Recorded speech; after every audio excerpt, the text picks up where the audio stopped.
Hello everyone, welcome back to the channel. Hope you are doing well and fine, and in today's video I'll be showing you how to transfer money from another broker to Fidelity. So without wasting any time, let's just jump right on the video and make sure to watch this video till the end and follow the steps as well. In order to transfer money from another broker to Fidelity, first what you need to do is prepare your information. Before starting, have Fidelity account already open or the broker's account info, list of assets or investments you want to transfer, and social security number or tax ID. The next step is to simply head over and open up your browser or your Fidelity app, and on the browser simply on the search bar type in fidelity.com, and then once the website loads, simply tap on the login option on the top right corner of your screen. Then once you're inside there, what you need to do is log in with your username and password, and then simply tap on login. Then once logged in, what you need to do is tap on the three horizontal bars top left corner of the screen and select accounts. Then inside accounts, select transfer,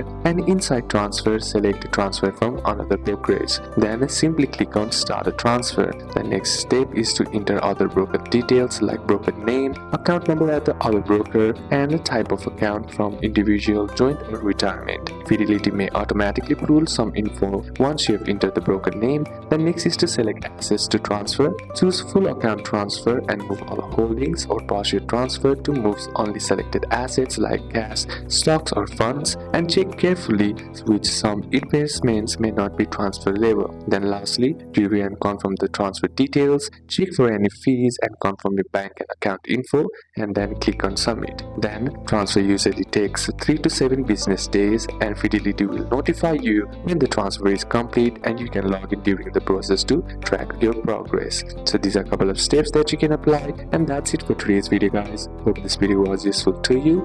Leave a like if it did, comment down any questions that you have, and see you soon on the next one.